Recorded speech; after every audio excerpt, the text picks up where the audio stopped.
कर रहे थे, कांग्रेस के एक बहुत बड़े सभासद सांसद थे, जो कि स्वयं में कवि थे, भागवत झा आजाद। भागवत झा आजाद की अध्यक्षता थी। जिस प्रकार से बैठाया गया था, उसमें भागवत झा आजाद के बाद अटल जी को बैठाया गया था। वो मुख्य अतिथि थे। व्यापारियों का कवि सम्मेलन था। उन्होंने कांग्रेस के व्यक्ति को अध्यक्ष बनाया था और विपक्ष के नेता को मुख्य अतिथि बनाया था। संयोग ऐसा था, गोविंद व्यास जी संचालन कर रहे थे और मुझे बैठने का अवसर अटल जी के बगल में मिला। सारे के सारे लोगों को पत्रिका बांटी गई, जिसमें सबकी रचनाएं छपी हुई थी।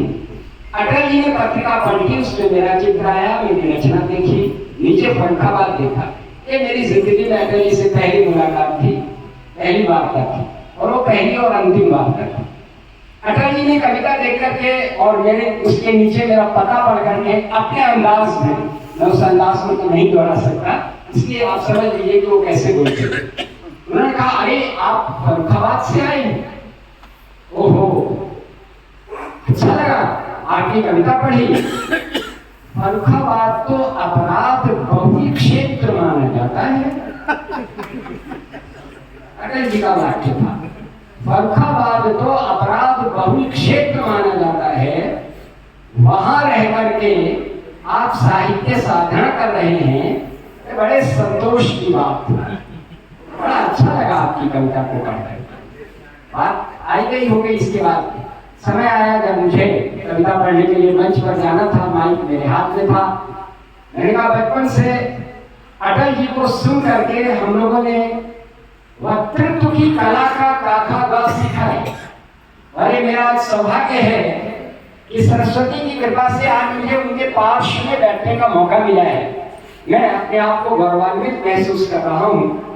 लेकिन एक बात का मैं विनम्रता से प्रतिवाद करना चाहता हूँ।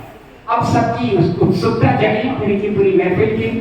मैंने कहा, अटल जी ने मेरे परिचय को सुन करके अचानक मुझसे कहा कि फर्रुखाबाद तो अपराध बहुल क्षेत्र है, उसमें रह करके आप साहित्य साधना कर रहे हैं, बड़े सम्मान की और हर्ष की बात है। तो मैं बड़ी विनम्रता से कहना चाहता हूँ कि फर्रुखाबाद में तो हमारे लिए गर्व करने को महिषी महादेवी वर्मा का नाम है, लेकिन सम्मान की, आश्चर्य की, संतोष की बात यह है कि संसद जैसे अपराध बहुल क्षेत्र में रहकर के अटल जी साहित्य साधना। इस पर सबसे ज्यादा जो तालियां थी और जिसको बड़ी प्रसन्नता के साथ बजा रहे थे, वो अटल जी स्वयं थे। उसके बाद हम लोग कार्यक्रम के समापन के समय चाय वगैरह होती है, तो हम लोग चाय पी रहे थे। अटल जी अपना कप लेकर के मेरे पास आए और बोले, युवा कवि, मैं तुम्हारी इस प्रत्युत्पन्न मति से बड़ा प्रसन्न हूँ। मुझे बड़ा अच्छा लगा कि तुमने एक दुखती हुई रग पर हाथ रखा। राजनीति में अगर थोड़ा सा साहित्य प्रवेश कर जाए तो उसमें चारित्रिक शुद्धता वैसी हो जैसी मैं चाहता हूँ। तो इस तरह का एक वाक्य अटल जी ने बोला। वो जीवन में उनसे पहली और अंतिम मुलाकात थी और वो उनका स्मृति, चाय पीते हुए कंधे पर हाथ रखना, भाई की तरह, मित्र की तरह। मैं बहुत छोटा था, मैंने उनके प्रणाम किया और विदा ली। लेकिन अटल जी की वो स्मृति, वो मुस्कुराहट, उनका वो व्यंग और उस व्यंग के ऊपर मेरी प्रतिक्रिया पर उनकी सहज उज्ज्वलता आज भी मेरी चेतना में दिखती। इसी तरह से छोटी सी घटना अभी पिछले दिनों घटी। श्रद्धेय मोदी जी ने, जिनसे मैं कभी नहीं मिला हूँ, अयोध्या में अपने किसी दौरे में अभी उत्कर्ष ने जिनका जिक्र किया, श्री राम के संदर्भ में मेरी 4 पंक्तियों को उद्धृत किया कि मुझे एक कवि की 4 पंक्तियां उद्धृत करनी है। आज वो बहुत सामयिक प्रतीत हो रही है। पूरे देश से मेरे पास फोन आने लगे कि हमने आपको कवि सम्मेलन के मंच पर सुना है, आज हमारे नायक ने आपकी पंक्तियों को उद्धृत किया है, इससे हमें बड़ी प्रसन्नता हो रही है। मैंने कहा, भाई मैंने तो नहीं सुना, मैं तो उस समय नहीं देख पाया या नहीं मैंने अखबार में पढ़ा, लेकिन आप लोगों ने सुना है तो मुझे हार्दिक प्रसन्नता है। उससे बड़ी बात तब हुई जब कुछ दिनों के बाद मुख्यमंत्री कार्यालय से आशुतोष जी नाम के कोई अधिकारी हैं, उनका फोन मेरे पास आया कि यहाँ कार्यालय से आपको एक पत्र भेजा जा रहा है। आपको जानकर प्रसन्नता होगी कि हमें एक उत्तर प्रदेश सरकार एक नई संस्था, एक नई संस्कृति मंत्रालय के अंतर्गत एक एकेडमी स्थापित कर रही है, संत कबीर एकेडमी, और उसमें 10 नाम चुने गए हैं, जिनमें से 5 नाम केंद्र की तरफ से हैं और 5 नाम उत्तर प्रदेश सरकार ने नामित किए हैं। अलग अलग क्षेत्रों का प्रभार दिया गया है और आप संत कबीर एकेडमी में साहित्य के प्रभारी बनाए गए हैं। तो मुझे अच्छा लगा, उन्होंने कहा मैं मुख्यमंत्री कार्यालय से बोल रहा हूँ और भविष्य में हम आपको जब ये हमारी मीटिंग्स हुआ करेंगी तो उसमें आमंत्रित करेंगे और साहित्य के संदर्भ में उत्तर प्रदेश में क्या होना चाहिए, कौन सी दशा और दिशा होनी चाहिए, इसको तय करने की, इस पर अपना चिंतन रखने की जिम्मेदारी आपकी है। तो मुझे अच्छा लगा कि फर्रुखाबाद में महेशी महादेवी की नगरी के एक साधक को ये सम्मान प्राप्त हुआ है और इसके माध्यम से मुझे ऐसा लगा कि मैं जो कुछ कहना चाहता हूँ उससे ज्यादा बड़े स्तर पर कह सकूंगा। यहाँ पर युवा पीढ़ी के तमाम लोग बैठे हैं, रूपेश जैसे राजनीति के युवा हस्ताक्षर बैठे हैं, मुकेश जी हैं हमारे प्रतिनिधि, प्रिय मोनिका है। असल में मोनिका शब्द का उच्चारण मुझसे अक्सर नहीं होता क्योंकि मैं सोचता हूँ संस्कृत में शुद्ध क्या रहा होगा। मोनिका तो ठीक है, लेकिन इसका मूल स्वर क्या है? तब मैंने उसको चिंतन किया बाकायदा मोनिका तुम्हारे नाम पर, और तब मुझे पता चला कि वस्तुतः ये मणिका शब्द है जो सहज हिंदी में आकर के मोनिका हो गया है। और मणि की ये विशेषता होती है कि वो विश्व को सोख लेती है और अंधेरे में उजाला करती है। हमारी बच्ची अपने नाम को सार्थक करे, इस आकांक्षा के साथ मैं युवा पीढ़ी से कहता हूँ, आप सबका स्वर मेरे स्वर में सम्मिलित होना चाहिए। मैं कहता हूँ कि इनकी तरफ उंगली उठा करके, तरजीह उठा करके मैं संकेत कर रहा हूँ, उसे आप समझेंगे। इससे बढ़कर कोई पाठशाला नहीं, इससे ऊंचा कोई भी शिवाला नहीं। कह रहा हूं मैं कुछ लोगों से, इससे बढ़कर कोई पाठशाला नहीं, इससे ऊंचा कोई भी शिवाला नहीं।